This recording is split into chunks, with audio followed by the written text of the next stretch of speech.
So friends, अपने सभी दोस्तों का धन्यवाद करते हुए एक स्पेशल थैंक्स करना चाहूँगा मिस्टर संजीव शर्मा जी का, जो कि फरीदाबाद में रहते हैं और सोना में एक इंफ्रास्ट्रक्चर कंपनी में कार्यरत हैं, जो कि अक्सर मेरे बनाए हुए स्टोरीज को बहुत पसंद करते हैं। बीच में मैंने एक स्टोरी बनाई थी जो कि बेटी और पिता के प्यार को लेकर थी, तो इन्होंने बहुत पसंद किया था और साथ ही साथ ये डिमांड भी करते रहते हैं एक नई नई स्टोरीज को सुनने के लिए।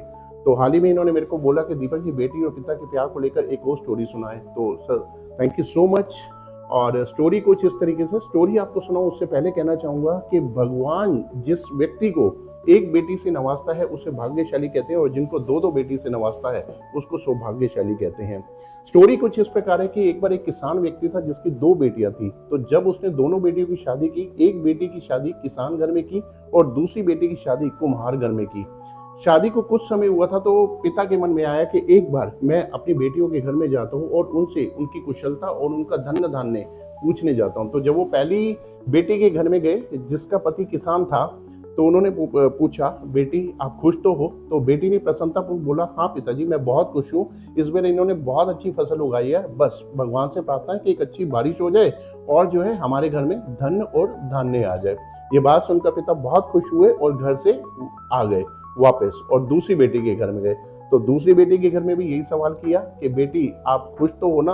तो दूसरी बेटी ने भी यही बोला प्रसन्नतापूर्वक, जी हाँ पिताजी मैं बहुत खुश हूँ, बस इस बार इन्होंने बहुत अच्छे अच्छे बर्तन बनाए हैं, ईश्वर से प्रार्थना यही है कि बारिश ना हो और बस ये जो बर्तन है मार्केट में अच्छे बिक जाए और हमारे घर में भी प्रसन्नता के साथ धन और धान्य भी आ जाए। इतनी बात सुनकर पिता बहुत ही असमंजस में हो गए और वो दोनों के घर से बाहर आ गए और उन्होंने बोला कि किस तरीके से इन दोनों के अंदर तालमेल बनाया जाए। अगर बारिश हो जाती है तो एक बेटी खुश और अगर नहीं होती है तो दूसरी खुश। तो इसी असमंजस में थे तो वो बेटी के घर में दोबारा गए, उस बेटी के घर में गए जो चाहती थी कि बारिश हो जाए। उन्होंने बेटी को कहा कि बेटी अगर बारिश हो गई तो बस मेरे कहने से एक काम कर लेना, जो भी धन और धान्य आपके घर में आए उसका आधा अपनी छोटी बहन को दे देना। तो बेटी ने भी प्रसन्नतापूर्वक बात मान ली। क्यों? क्योंकि अगर बारिश हो जाती है तो वाकई में एक घर में धन और धान आना था।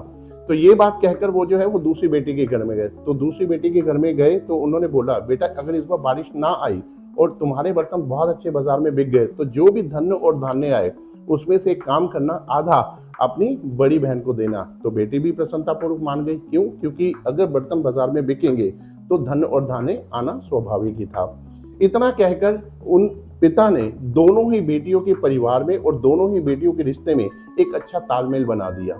तो फ्रेंड्स, मैं सिर्फ आपसे यहाँ पे कहना चाहता हूँ, चाहे आप किसी कॉर्पोरेट इंडस्ट्री में हैं या फिर आप हेड ऑफ द फैमिली यानी कि परिवार के मुखिया हैं, आप अगर किसी भी दो रिश्ते में तालमेल बना पा रहे हैं तभी आप किसी रिश्ते में मिठास को जो है लगातार बनाए रखने में सक्षम हो पाएंगे। तो यहाँ पे मैं सिर्फ इतना कहना चाहूंगा, always feel blessed that God has blessed you with two daughters. Thank you. Wish you all the best. Good luck. Bye bye. Take care. Jai Hind and Jai Mata Di.